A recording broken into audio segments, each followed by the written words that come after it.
देखिए, मैं और मेरी टीम चाहते हैं कि एक अच्छा उम्मीदवार बने। गौतम जी एक विनम्र छवि के नेता हैं, वो उभरे हैं और जो कड़वाहट पंचायत के समय में हम भी ठीक नहीं कर पाए, उस आदमी ने ठीक की है। विकास ने काम करवाए हैं। जी, वो लोग ये ज़रूर जान लें एक बार मेरे गाँव के दृष्टिकोण को देखकर, मेरे गाँव में आकर लोगों से पूछकर और कम से कम 2018 की सारी अखबारों की कटिंग्स उठाकर मेरे गाँव के बारे में कि उन्होंने यहाँ काम करवाए हैं कि रुकवाए हैं। जी, शायद कैंडिडेट भी और उनके पिताजी पुत्र मोह छोड़ ही नहीं पाए। वो पुत्र मोह में ये देख ही नहीं पाए कि कौन सी नीतियाँ गाँव को नुकसान कर रही हैं, कौन सी नीतियाँ गाँव के बारे में हैं। और ये मुझे अजीब लगता है। अपनी आत्मा में झाँक कर देखिए ज़रा, आप काम को वोट कह रहे हैं, काम को वोट मांगे। आप ज़रा देखिए, आपने करोड़ों के काम रुकवाए हैं और ये बात सच है।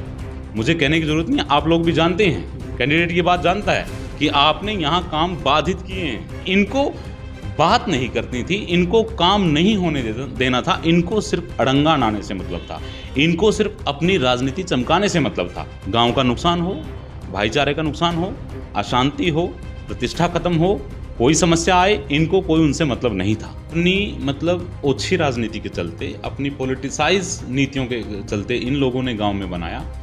उसकी वजह से 3 बार तो हमें सीएम का प्रोग्राम कैंसिल करना पड़ा गांव में। नवे कैंडिडेट पर, गौतम पर जो इल्ज़ाम लगा रहे हैं कि झूठ बोलते हैं, तो आपको सोचना चाहिए कि खिलवाड़ और झूठ आपने गांव के साथ किया है, उन्होंने नहीं किया है।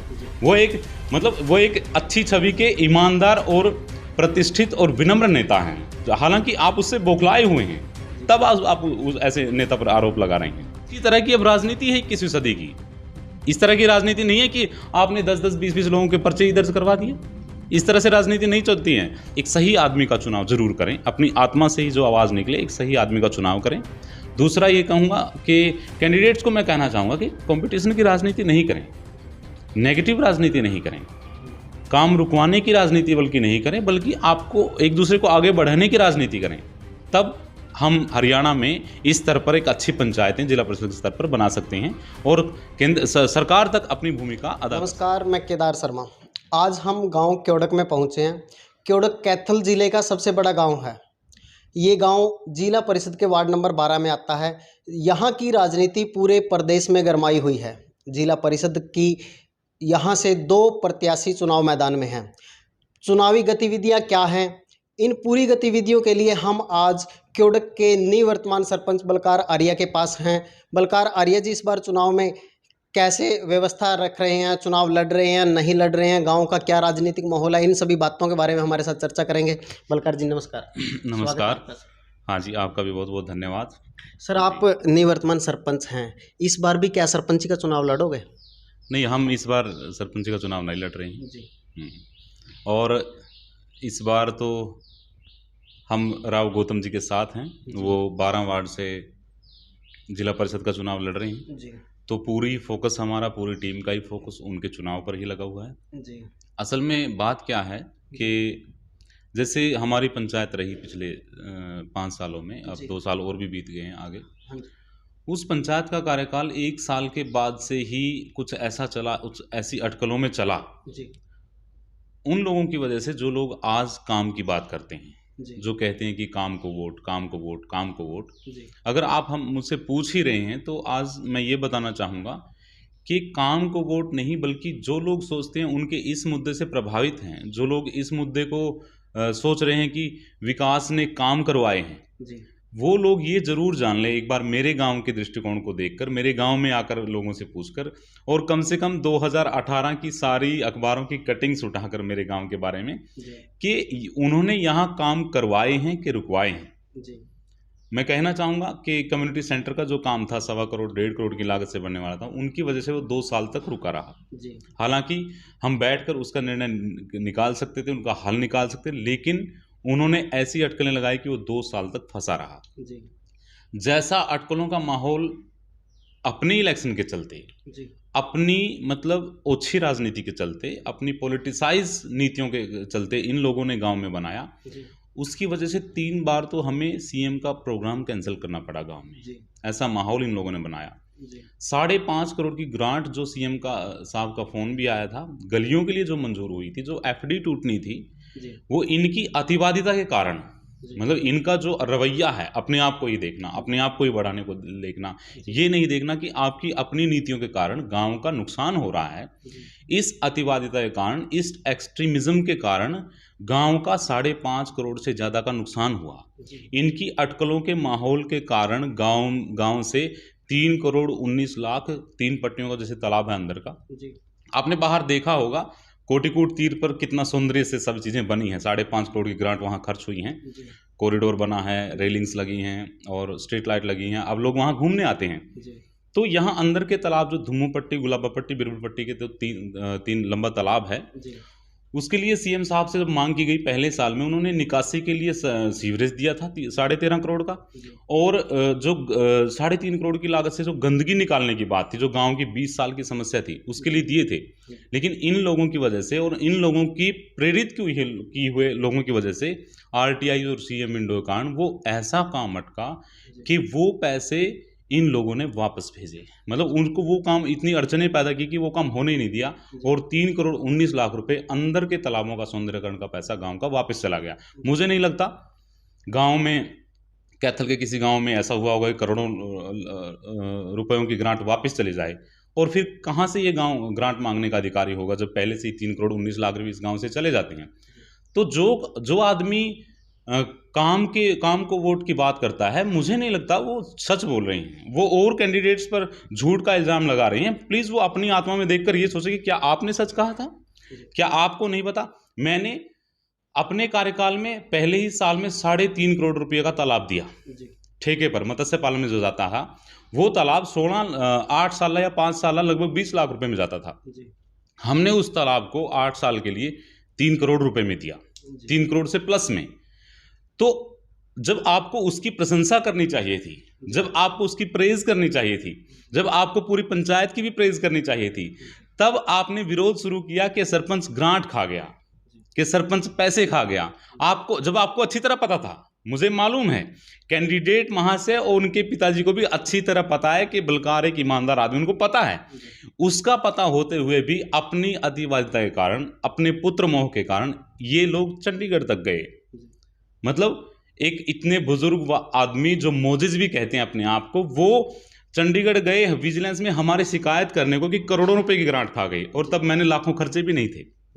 मतलब झूठ का आपको सोचना चाहिए कि कहीं आप तो झूठ नहीं बोल रहे हैं। कम से कम आपको इस तरह होते हुए समाज में ऐसे काम नहीं करने चाहिए कि जहां भाईचारा ताक पर रखा जाए, जहां गांव की शांति ताक पर रखी जाए, जहां गांव की प्रतिष्ठा ताक पर रखी जाए, जहां गांव के विकास कार्य ताक पर रखी जाए। आपको उस बारे में गंभीर होना चाहिए था।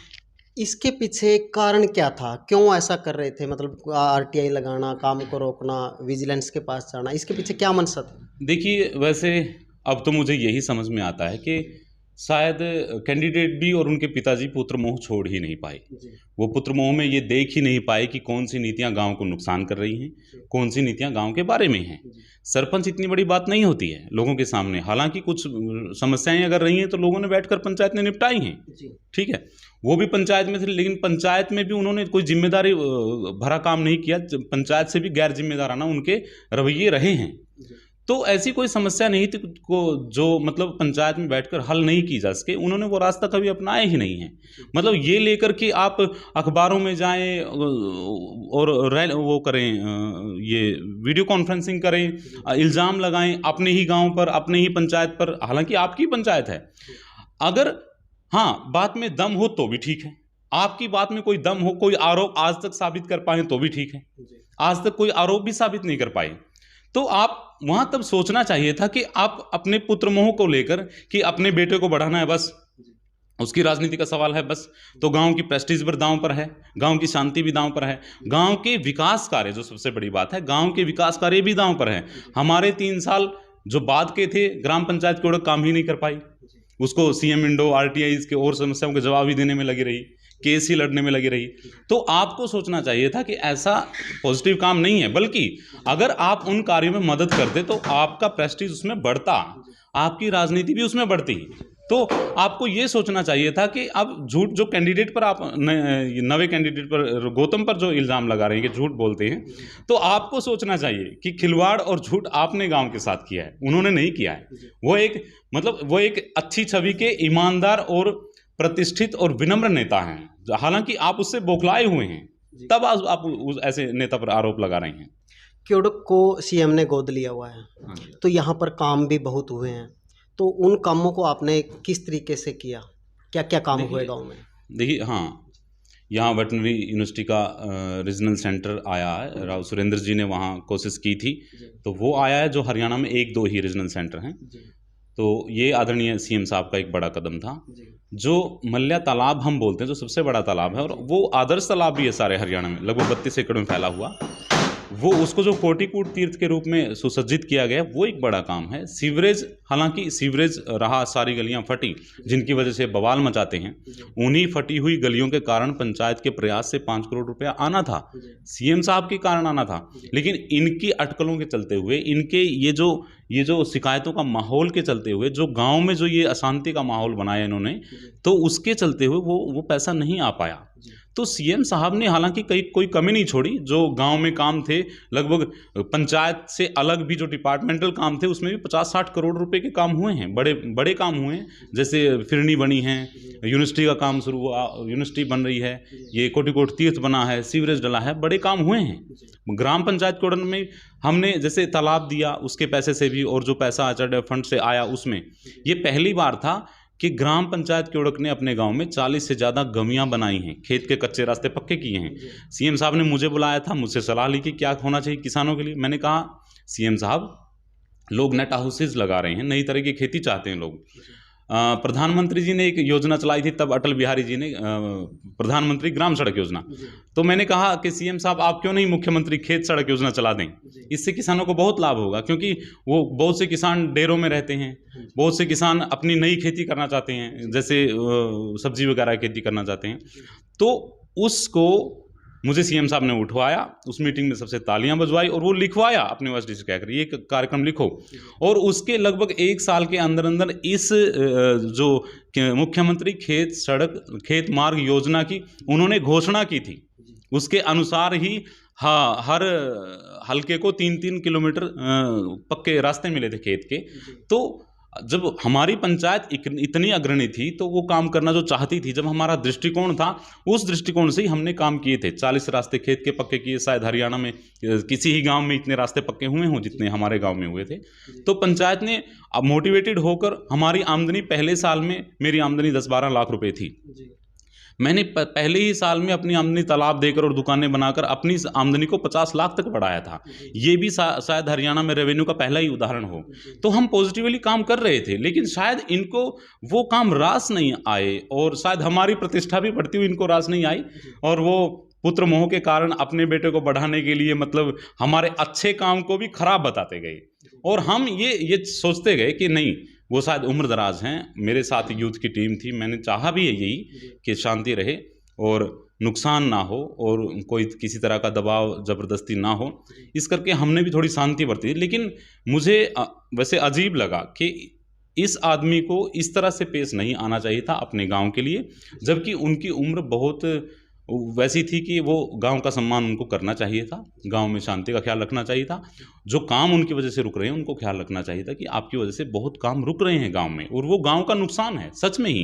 3 करोड़ 3.5 करोड़ वापस चले गए, और 5.5 करोड़ आए ही नहीं, तो ये लगभग 10 करोड़ का बहुत बड़ा नुकसान होता है डेवलपमेंट में वर्क पर। जो आदमी कहता है काम को वोट, भाई आप देख रहे हैं काम को वोट कैसे, मतलब आप कहते हैं वहां आप झूठ बोल रहे हैं काम को वोट, यहां आपका 3 साल का इतिहास है काम को रोकने का, कहां काम को वोट आप कह रहे हैं। आप किस तरह से इतना मनोबल रख सकते हैं कि आप काम को वोट मांगे, जबकि आपको पता है, आपको अंदर से पता है कि आपने यहां काम बाधित किए हैं। आपका सबसे बड़ा मुद्दा था चुनाव के दौरान कि हम गांव से नशा ना तो करने देंगे और ना ही इसको मतलब आगे अपने शासन में होने देंगे, वो कहां तक रुका है? देखिए, बहुत से शिकायतें इस पर हुई हैं, कहीं हम इस पर पास हुए, कहीं हम इस पर थोड़ा कमज़ोर भी रहे हैं, हमने बहुत कोशिशें भी की हैं। और विपक्ष के चलते बहुत से लोग, जब हम शराबियों को पकड़ा कर आते थे, जो शराब बेचते थे, उनको पकड़वाया, उनके खिलाफ वो लोग खड़े हो जाते थे। ऐसा माहौल भी रहा है गांव में। हालांकि पंचायत के स्तर पर उतनी सफलता हमें कम मिली नशे के मुद्दे पर। हमें जो हमने गांव में सामाजिक काम किए थे, लगभग 100 से ज़्यादा लोगों की हमने शराब छुड़वाई थी।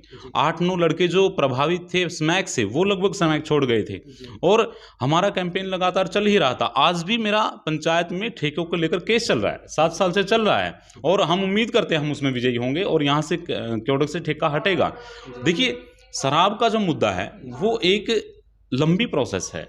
ये पीढ़ियों से, ये समस्याएं पीढ़ियों में आई हैं, तो ये दिनों और महीनों सालों में खत्म नहीं होंगी। इसके लिए आधा दशक लगता है और हम उस बारे में सामाजिक तौर पे भी अब भी जुटे हुए हैं। हम उसको छोड़े नहीं है मुद्दे को, वो हमारा पहला मुद्दा है, था और रहेगा। हम जुटे भी हुए हैं और लोगों से हमारी जो काउंसलिंग चलती है वो इस बारे में होती है कि इस नशे से दूर रहा जाए यूथ को। तो हम तो इस बात की कहते भी हैं कैंडिडेट्स को भी कि इस माहौल में शराब से बचें, शराब का यूज़ ना करें, ताकि हमारे जो यूथ जो शादी के डीजों पर और जो ये ज़्यादातर माहौल जो इलेक्शन का होता है इसमें शराब पीना सीखते हैं, तो इससे ज़रूर बचें। और हम ये मुद्दा कभी छोड़ने वाले नहीं हैं, वो आज भी चल रहा है, चलता ही रहेगा, उसको आगे बढ़ाते रहेंगे। आपके शासन में ऐसे कौन से काम अधूरे रह गए जो आपका ड्रीम था? देखिए, एक बहुत बड़ा मुद्दा था गांव में जो टीक वाली सड़क है यहाँ से, वो एक बेढंगे तरीके से ऊंची हो गई थी। लोगों ने 40-40 लाख की कोठियां बनवाई हुई थी, तो वो नीची पड़ गई थी, तो उसका कोई इलाज नहीं मिल रहा था पिछली पंचायतों को भी। अब की बार जो सीवरेज डला, हमने अपनी कोशिशों से उसको नीचा करवाया था, हालांकि डिपार्टमेंट नहीं मान रहा था। हमने जैसे भी किया, वो जिस तरह से भी ठेकेदार से बात की, डिपार्टमेंट से बात की, उनको सहमत किया, उसके लिए संघर्ष किया, वो सड़क अब 4-4.5 फुट नीची हुई है। अब वो घर जो नीचे रह गए थे अब वो ऊंचे हैं, वो उनको अच्छे लगते हैं। अब लोगों को लगता है कि हमारा लाखों रुपया, करोड़ों रुपया जो लगा है वो जाया नहीं गया। तो एक बड़ा काम था, बड़ा मुद्दा था, हमने सड़क को नीचा किया है। बड़ी समस्या थी गांव में निकासी की, जो मैं भी बड़ा हुआ हूँ, 15-20 साल से जो मैं देखता आ रहा हूँ, निकासी की एक बड़ी प्रॉब्लम थी। जब पानी होता था तो पानी भर ही जाता था और 2-2 दिन तक पानी निकलता था। जैसे ही गांव में सीवरेज लगा और हमने जो तालाबों का पैसा लाए थे उसमें खुदाई तो हम कर पाए, यहाँ ठेकेदार उसको खुदाई कर पाया और आगे नाला बना पाए, जो मेन नाला था। तो उससे क्या हुआ कि कितना भी बारिश आए 2 घंटे में सारा पानी निकल जाता है। अब पानी की रुकावट नहीं है, हालांकि वहाँ और भी काम करने की ज़रूरत है हमारी पंचायत के बाद भी थोड़ा, लेकिन अब क्या हुआ, मोटे तौर पर हम इतना काम निपटा चुके हैं कि अब गांव की वो बड़ी समस्या जो थी निकासी की, वो साफ़ हो चुकी है। और बहुत से लोग कहते हैं सीवरेज कामयाब नहीं होगा, अब सीवरेज चल रहा है, लगभग 2 साल से सीवरेज चल रहा है, उसकी रिपेयरमेंट और सारी विभाग देख रहा है। तो ये एक बड़ा काम था। एक बड़ा मुद्दा था गाँव में कि लोग चाहते थे उनके खेत के रास्ते पक्के हों, वो गहरी रास्ते थे, बहुत लोगों के उनके वो मतलब जाना होता था, उनके मालिक थे। बहुतों के तो ज़्यादातर के घर हैं वहाँ, बच्चों को, प्रेग्नेंट महिलाओं को और भी आने जाने मेहमानों को बहुत दिक्कत होती थी बारिश वगैरह में। तो उस काम का भी कॉन्फिडेंस हमें बहुत आया कि हाँ, हमने बड़े ज़ोर शोर के साथ पक्के रास्ते करवाए हैं, जिसका गवांड के गांव में भी इतना असर था कि बाकी सरपंच भी उसको बनवाने लगे थे कि हाँ, पक्के रास्ते होने चाहिए। तो हमने वहाँ रास्ते पक्के किए थे। एक हमने देखा था, जब मैं सरपंच नहीं था तो देखा कि स्कूलों की व्यवस्था हालत खस्ता थी डेवलपमेंट के स्तर पर। तो हमने सभी स्कूलों में पैसा खर्च करके ब्यूटीफाई किया स्कूलों को। आप स्कूल जाकर देख लीजिए, ग्रीनरी के तौर पर ब्लॉक्स लगे हैं उसके तौर पर। तो डेवलपमेंटल दृष्टिकोण से स्कूल अब उन्नत हैं। हालांकि हमारा जो स्कूल था सबसे मतलब वहाँ समस्या रहती थी, वहाँ ब्यूटीफाई नहीं था, वो वहाँ मतलब सबसे ख़राब स्कूल था वो ब्लॉक का। आज वो स्कूल को अवार्ड मिला था सबसे ब्यूटीफाई स्कूल होने का। प्राइमरी स्कूल है हमारी पट्टी में ही, धुमू-पट्टी में जो स्कूल है विंग है, तो आज वो सबसे ब्यूटीफाई स्कूल है ब्लॉक का। तो इस तरह से हमने काम किए हैं। और हाँ, कुछ काम रहे हैं। देखो, गरीब लोगों को, जो बेचारे गरीब सेक्शन से आते हैं, उनको मुझसे उलाने हैं, मुझसे शिकायतें हैं कि आपने बीपीएल नहीं बनवाए, आपने कॉलोनीज नहीं बनवाई। हालांकि मैंने 225 बीपीएल की सिफारिश कर रखी है। मैंने 200 से 250 के आसपास कॉलोनीज की सिफारिश की है। उनके कागज़ पास हैं, उनकी कॉलोनी आएगी भी, लेकिन लोग नहीं समझते हैं। वो बस ये जाते हैं कि सरपंच को देना चाहिए, सरपंच ने नहीं दिया। हालांकि जो योजना कॉलोनी की है वो प्रधानमंत्री आवास योजना है, आप भी अच्छी तरह से जानते हैं। उसका पैसा प्रधानमंत्री से ही डलेगा, वो केंद्र सरकार ही उसका पैसा डालती है या राज्य सरकार उसका पैसा डालती है। बीपीएल की जो स्कीम है उसमें सीधा डायरेक्ट हस्तक्षेप केंद्र सरकार का है। वही डिपार्टमेंट्स उसमें काम करते हैं, उसमें पंचायत का अपना ज़्यादा इतना रहता है कि वो सिफारिश कर दे कि हाँ ये गरीब व्यक्ति है, इसको दिया जाए। तो इन दो मुद्दों पर आज भी हमारे लोग हमसे नाराज़ हैं, गालियाँ भी देते हैं, हम खाते भी हैं और नाराज़गी उनकी सर मत्थे भी रखते हैं। तो यहाँ नाराज़ हैं लोग, लेकिन मैं उनसे हाथ जोड़कर ये कहना चाहूँगा कि यहाँ हमारी इंटेंशन बिल्कुल क्लियर थी। हमने आपकी कॉलोनीज सिफारिश करके भेज रखी हैं, आपके बीपीएल सिफारिश करके भेज रखी हैं। जब भी केंद्र सरकार या राज्य सरकार इस पर निर्णय बनाती है, आपकी लगभग 200 के आसपास कॉलोनीज और आपके लगभग 200 के आसपास बीपीएल बनेंगे। वो अब हमारे हाथ में नहीं है पंचायत के, इसलिए हम उस पर माफ़ी ही मांगना चाहेंगे लोगों से कि वो मेरे हाथ में होता तो हम ज़रूर बनाते। हाँ, जितना था 35-36 कॉलोनी जो आई थी वो हमने बनवाई हैं और काम भी किए हैं। तो इस तरह से रहा है ये। एक परचेज सेंटर को लेकर काफ़ी मुद्दा गरमाया रहा है, वो क्या मामला था? देखिए, परचेज सेंटर की असलियत क्या हुई, जब ये अटकलें चली, गांव में वातावरण बना। देखिए, सरपंच पर लोगों का बहुत अधिकार होता है। कुछ मैं यंग भी था, तो एक यूथ के कारण होने के कारण सभी लोगों का अधिकार भी ज़्यादा था। तो जितना कहा लोगों ने मुझे ही कहा, तो थोड़ा शांत रहो, ऐसा ऐसा करके जो भी कहा, क्यों वो अधिकार मानते थे मुझ पर। तो ठीक है, मैंने कहा आप जैसे चाहते हैं वैसा होगा। हालांकि जिनकी अतिवादिता थी, जिनका गांव के काम को रोकना, अपनी नीतियों के खिलाफ, अपनी नीतियों को बेढंगे रूप से पेश करके गांव के काम को रुकवाने के लिए जो आगे बढ़ रहे थे, जो लोग अपनी राजनीति चमकाने के लिए आगे बढ़ रहे थे, उन लोगों ने काम रोके हैं। जब ये परचेज सेंटर का मुद्दा, जो गेहूं खरीद का मुद्दा था मेरी मंडी में, वहाँ मैं लगभग 400 गज में ही मैं वो बना रहा था। 10,000 एकड़ ज़मीन है वहाँ, 10,000 गज ज़मीन है वहाँ। मैं जो वहाँ वो बना रहा था कम्युनिटी सेंटर, वहाँ हमने सोचा था कि ज़्यादा पब्लिक का आना जाना यहाँ से है, वहाँ की ज़मीन बहुत भद्दी रहती है। 1 महीना आप वहाँ उसमें गेहूँ खरीदते हैं, उसके बाद 11 महीने वो पड़ी रहती है ख़राब। तो हमने वहाँ के लोगों के आसपास को भी, पंचायत से भी डिस्कशन करके, सरकार के भी कुछ लोगों से डिस्कशन करके ये सोचा था। और मैंने तब आईडीसी शक्ति सिंह थे, सुनीता वर्मा जी डीसी थी, मैंने उनके भी व्यू लिए थे कि ऐसे ऐसे करके गेहूं खरीद केंद्र में हम बना रहे हैं। तो उन्होंने कहा था ठीक है, बिल्डिंग बन जाएगी, आप बिल्डिंग भी आड़ती वगैरह का यूज़ होती रहेगी, ज़्यादातर लोन तो आपका खाली रहेगा ही, दोनों काम चलते रहेंगे। हमारे पास क्योंकि उतनी जगह नहीं थी, वो 2 एकड़ मांग रहे थे, हमारे पास कहीं भी गाँव में वो जो पंचायत की दूर ज़मीन है उसके अलावा कहीं 2 एकड़ ज़मीन नहीं थी। उन्होंने कहा था अगर 2 एकड़ देते हैं तो 1.5 करोड़ का हम खर्च करेंगे, नहीं तो हम छोटा मोटा कम्युनिटी सेंटर बनाएंगे। तो उस मुद्दे इस पक्ष ने वो मुद्दा बनाया, विरोध का मुद्दा बनाया कि परचेज सेंटर कैंसिल हो जाएगा। हालांकि डिपार्टमेंट से भी हमारी बात थी कि अगर आप कॉन्फिडेंशियल हैं, गांव के लोग आपस में, हम इसको कैंसिल नहीं करेंगे। ना उनसे कोई चिट्ठी थी, ना इनसे कोई चिट्ठी। इन्होंने जब बवाल मचाया तो उन्होंने चिट्ठियों से व्यवहार करना भी शुरू किया। फिर देखिए, जो इन्होंने परचेज सेंटर का मुद्दा बनाया और विरोध किया, मैं एक बात आपको कहना चाहूँगा, लोगों को अभी तक नहीं पता है। हम क्योंकि गाँव में शांति भंग हो रही थी, बहुत सी चीज़ें हमने कही नहीं ताकि भाईचारा खराब ना हो। जिस आदमी ने ये कहा, जसबीर चेयरमैन वगैरह ने, और इन लोगों ने ये माहौल बनाया कि परचेज सेंटर कैंसिल हो जाएगा, मुझे इन्होंने घर बुलाकर ये कहा कि जहां मंडी है वहां आप ट्रीटमेंट प्लांट बना दो। ये जो सीवरेज का सारा पानी जाता है, ट्रीट होता है, कि यहाँ मत बनाओ। मैंने कहा मंडी की ज़मीन बहुत कीमती ज़मीन है, वहाँ हम मार्केट बना सकते हैं और चीज़ें कर सकते हैं जहाँ से आमदनी भी होगी। तो हम मंडी में ट्रीटमेंट प्लांट जैसा कुछ नहीं बना सकते। इन्होंने कहा क्यों नहीं बना सकते, वहीं बनाओ।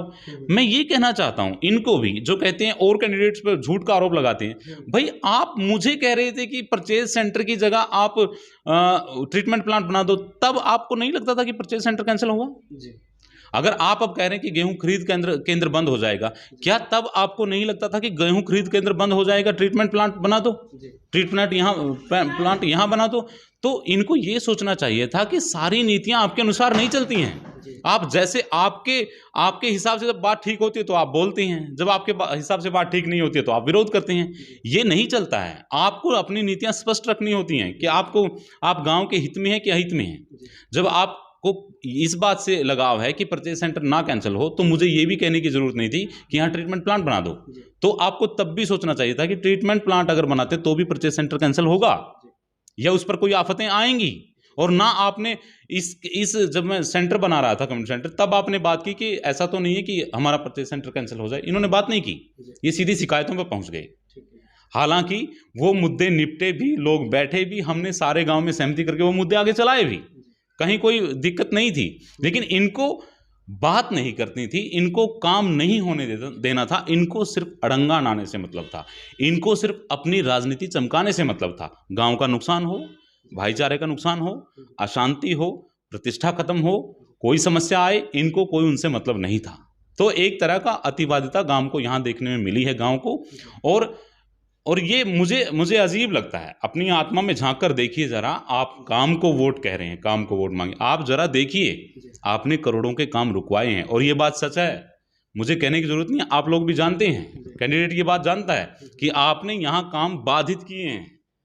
गांव में सरपंच की कोई गलती होती है, सरपंच इतनी बड़ी बात नहीं होता है, 2 आदमी उसका गिरबान पकड़ सकते हैं, इतनी बड़ी बात नहीं होता कि आपको विजिलेंस तक घूमना पड़े, नारेबाजी करनी पड़े, इतनी बड़ी बात।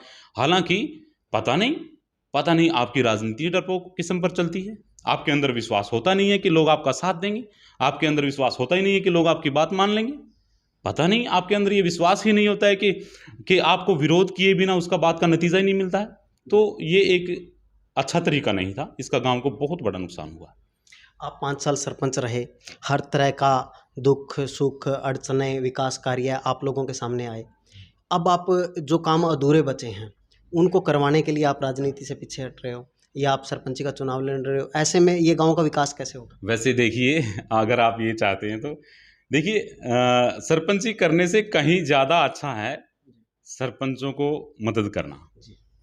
कैंडिडेट्स होने से कहीं ज़्यादा अच्छा है एक अच्छे कैंडिडेट को चुनने में मदद करना, उसकी हेल्प करना। वैसे देखिए, मेरा सीधा रुझान है, मेरी टीम का भी, सारी टीम का रुझान है कि एक तो हम चाहते हैं अच्छा कैंडिडेट चुना जाए, जो विनम्रता के साथ काम करे, जो अंदर से ना डरे, अंदर से बौखलाए नहीं, बल्कि अपने मजबूती से अपने काम कराए। ऐसा ही संभव है। इसी तरह की अब राजनीति है 21वीं सदी की। इस तरह की राजनीति नहीं है कि आपने 10-10, 20-20 लोगों के पर्चे ही दर्ज करवा दिए। इस तरह से राजनीति नहीं चलती है। आपका ढंग अनकॉन्स्टिट्यूशनल बहुत जगह हुआ है पहले भी। इन्होंने जो राजनीति की है वो अनकॉन्स्टिट्यूशनल ढंग से की है। 8-8, 10-10 लोगों के एफआईआर दर्ज हैं। तो इस तरह से राजनीति नहीं होती है।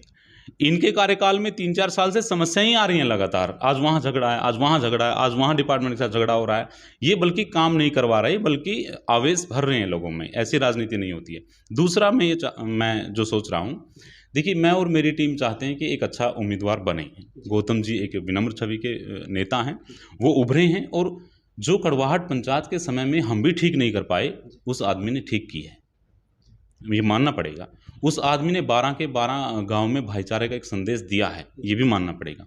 और रही बात एक सरपंची के लिए भी मैं कहना चाहता हूँ, भाई सरपंच कोई भी बने, अच्छे उम्मीदवार हैं, आएंगे भी, बनेंगे भी, चाहे कोई भी बने। मैं तो अपनी तरफ से एक बात कहता हूँ, मैं हर सरपंच की मदद करूंगा, चाहे उससे गलती भी हो।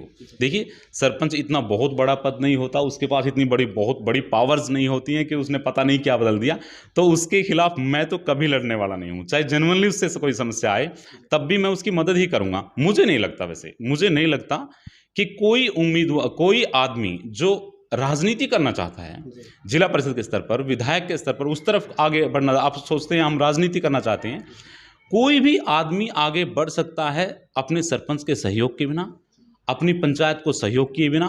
कम से कम जो डेवलपमेंट वर्क को रोकने का गांव पे काम करता है, मुझे नहीं लगता उसका विजन इतना ऊंचा है कि वो राजनीति में देख पा रहा होगा। तो मैं तो ये कहता हूँ कि सरपंचों भाई, आप बनो, मोस्ट वेलकम, सभी को शुभकामनाएं, आप बनिए।